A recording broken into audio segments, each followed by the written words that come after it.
بسم اللہ الرحمن الرحیم رب یسر ولا تعسر وتمم الخیر بک نستعین یا فتاح یا علیم فصل ای ھذا فصل قد جرت عادۃ المیزانیین انہم یعبرون عن الموضوع بجا۔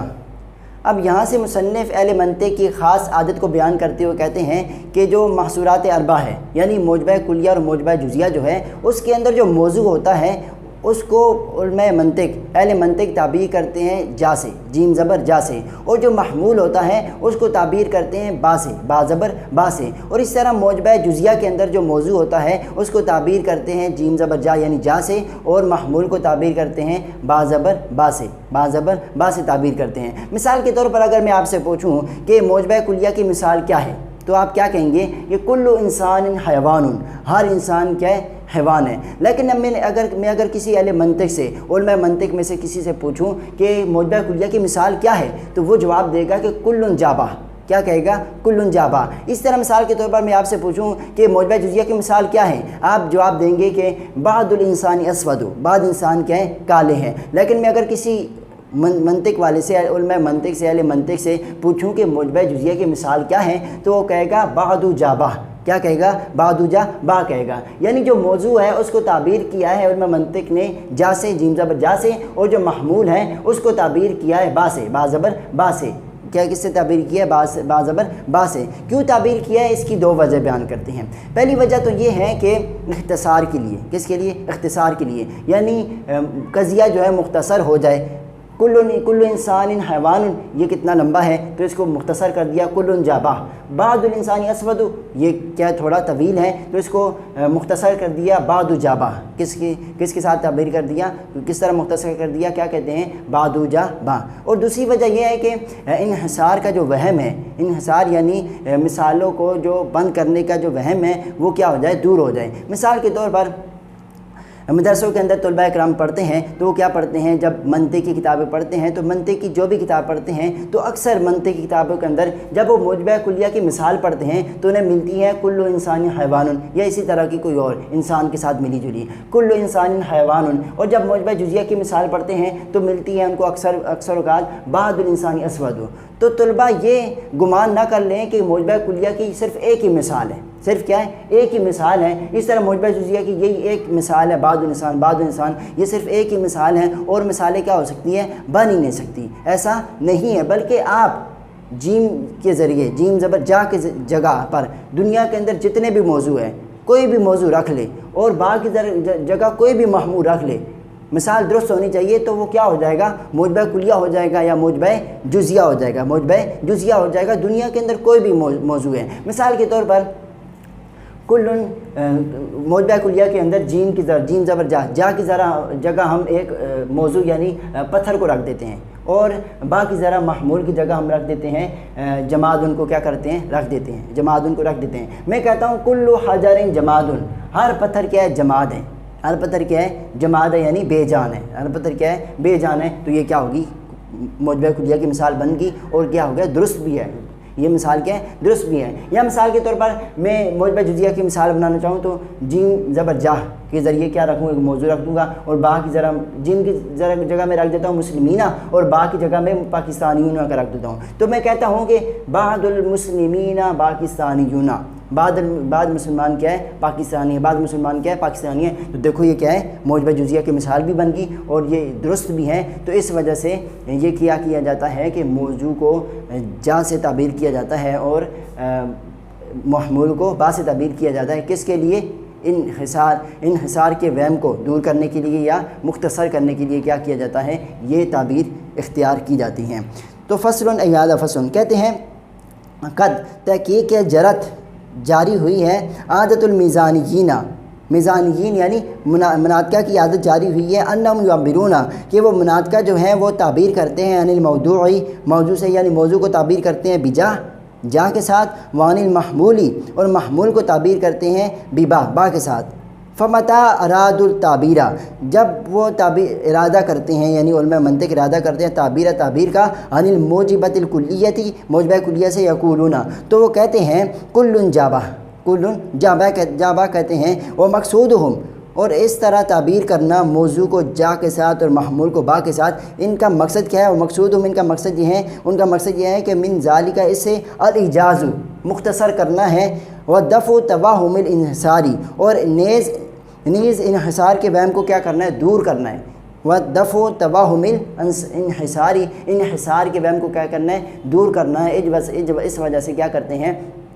موضوع کو جا کے ساتھ اور محمول کو با کے ساتھ کیا کیا جاتا ہے؟ تعبیر کیا جاتا ہے، کیا تعبیر کیا جاتا ہے۔ اب یہاں پر لوگ کہتے ہیں، اشکال کرتے ہیں کہ انہوں نے موضوع کے لیے جا کو کیوں تعبیر کیا اور محمول کے لیے با کو کیوں تعبیر کیا، اور کتنے 29 حروف تہجی تھے اور 27 جو حروف تہجی تھے ان میں سے کیوں نہیں چنا، ان سے کے لیے تعبیر کرنے کے لیے کیوں لفظ استعمال نہیں کیا؟